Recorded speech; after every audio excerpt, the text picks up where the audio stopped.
Hi, my name is Laurie Steed and I'll be reading from my feature written for Alone Together during the quarantine. We're in the time of COVID-19 and I'm in the southernmost country in the world, save for New Zealand and Antarctica. Restrictions are in place, although I read that ours are nothing like the lockdowns elsewhere around the world. Most days I feel lucky, though this is not a luck that you'd necessarily want. It's fate at its purest. My parents moved from the United Kingdom more than 40 years ago and moved first to New Zealand and then Australia. There, but for the grace of a job offer, go I and my family into most people's current reality. The days are long and tiring, but only in the sense that I have 2 young children who need snuggles, sandwiches, and hour-long marathons of just dance. I first walked at night to calm my mind, and then ran until a knee began to ache. I took to riding. It's cold, and some days I ride in squares and circles, pushing, waiting, stop and stand, as though I might wait out these days in my geographical cul-de-sac. My days are filled with screens, with meetings, catch-ups, and email correspondence. It's as though my professional world now suddenly has a volume switch. Unlike my friends on Facebook, I don't need to post a picture of myself when I was 20 years old, because I feel like I'm 20 years old. I'm eating better now. There's something about the slowing of time that encourages one to create waves of colour in one's food. Still, I'm otherwise coked up of the cold variety, stirred up of the emotional variety, and longing, always, for the days I spent walking around the streets of Sofia. When I think of Sofia, I see Benitza and shops whose windows are barely at knee level. I see myself, over and over, trying to explain myself. For some reason, this never ties any of the people I speak to. I'm trying, and failing, to speak Bulgarian, and they're trying to sound out what on earth it is I might be saying. And so we talk in stilted, broken, but happy conversation. Wandering out of Sofia towards the coast, in search of words I've not yet found. A day in Sozopol with Zarev, a bearded beast of a man, writer and deep thinker. We're sat opposite in a restaurant, hands clasped together, speaking slowly but passionately, a translator at our side. Minutes, hours, turning into stillness. In time, turning to words onto page, only they come so slowly. Book number 2 has become book number 3, and may in time be book number 4. Still, I miss the city. Its food and people. Because Sofia, like Perth, was open, and it's the openness I miss more than anything else. There's something about a closed-up city that can break you, but it doesn't have to. It's a choice, like smiling, like listening, like taking one's hand when they've begun to cry. When I'm older, I'll tell my sons about a book that began with a shared conversation in Sozopol, translated and interpreted as I went. I will mention that I wrote it because I miss connection, and I long for the slowing of time. I will tell them this knowing that the slowing of time is a gift akin to the clinking of ice, or the way my palm fits snugly behind my now toddler's kneecap. I will tell them this because from there I see links, lines and dangling threads that draw us together. Because I see them still, even in isolation, when looking out of my office window. A cul-de-sac it seems, only there's a pathway right at the back of the frame. It seems there are always paths back, ways out of one place and into another, if you look far enough into the distance. I'd also like to answer a question by another Alone Together contributor, Stephen Wingate, and he asked, choosing to let a closed-up city break you, but that doesn't have to be total. You can be broken in some ways, unbroken in others, and you decide which to choose in myriad instances, like when you choose to smile. And he's absolutely right in the sense that in my city and probably all around the world, one thing I noticed in this time of great lockdown and the cities shutting off was that some colour returned to the suburbs in which I lived. So people would, for example, paint rainbows on the footpath, or they would put teddies in their windows. And so the other thing I noticed was the return of people to these suburbs and the return of human traffic walking around and taking in the world. So there's always complexity in that totality, and I'd like to thank Stephen for his question. Hello, this is Stephen Wingate, a Sozopol Fiction Seminars Fellow from 2009 and guest from 2012. I'd like to read an excerpt from the piece I wrote for Alone Together this spring, and also engage in a virtual conversation with Laurie Steed of Australia, who's also an alum of Sozopol. The piece I wrote for Alone Together was called The Shapes We Twist Into, and it had a couple different areas of focus. One was the difference I felt between the collective mood of Bulgaria between my 2009 visit and my 2012 visit. The first time I came to Bulgaria, I found its people very hopeful, but the second, I didn't quite feel that as much. It didn't dampen the love that I felt for the country, but it did change my understanding of it a little bit.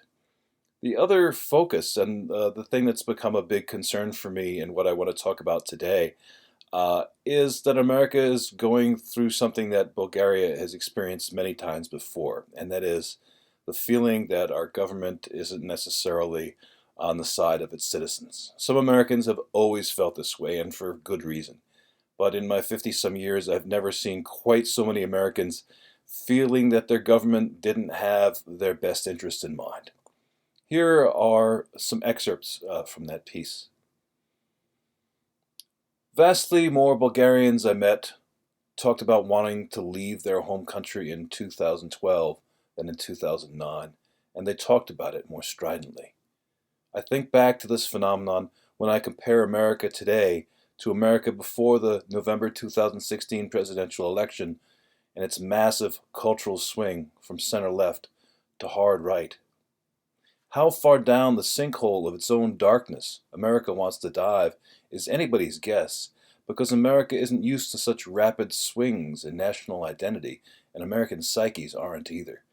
The last time we experienced such disaffection and self-questioning was during the run of political assassinations in the 1960s, and our current fracture feels potentially even more violent.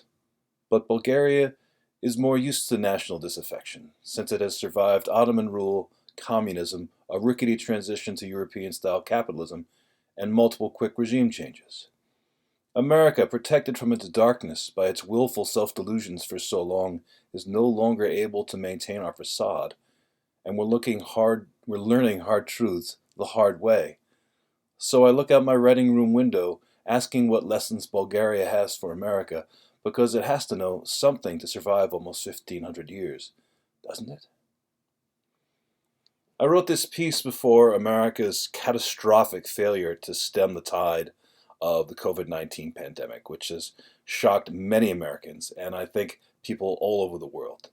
It's hard to avoid connecting this failure to some of the country's deepest held beliefs about itself, and that in turn speaks to the question that Laurie Steed had about my piece.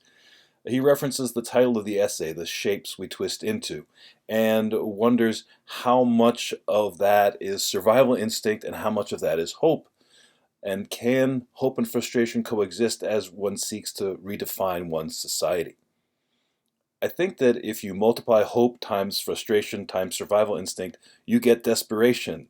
And that's what America is all about right now on so many levels. As a nation, we're flailing like a fish out of water because we've removed ourselves from one of our basic social contracts. Government of the people, by the people, for the people, as Abraham Lincoln said in his Gettysburg Address. That desperation seems to be a necessary thing right now. To quote from the novelist William S. Burroughs' The Western Lands is the book, desperation is the raw material for drastic change. And we're seeing that in protests and also in individual behavior. People who absolutely have to change the way we're living as a country, one way or another.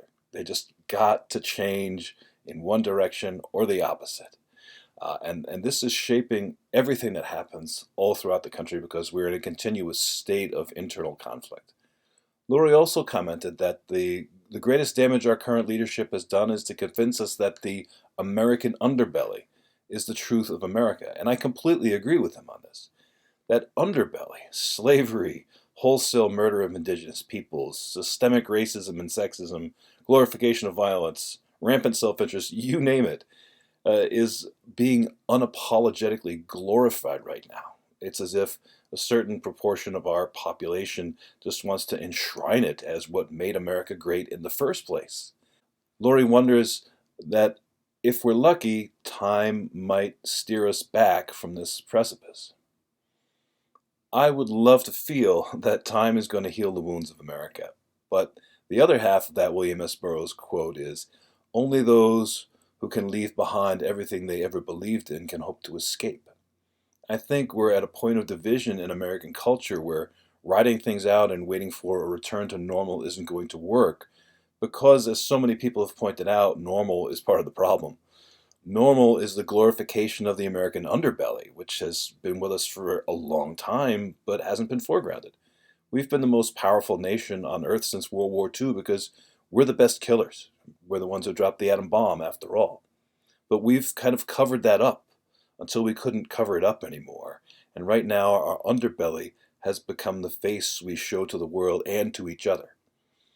So I don't see a return to stasis. I think America is at a tipping point and it's going to lose something as it goes forward. The question is, and I think this will in large part be answered by the 2020 election and its inevitably sloppy aftermath, is what parts of the American identity we're going to lose. Are we going to seriously confront our underbelly and try to change what we are as a nation? Or are we going to accept that our underbelly is simply us now? I guess we have to wait and see.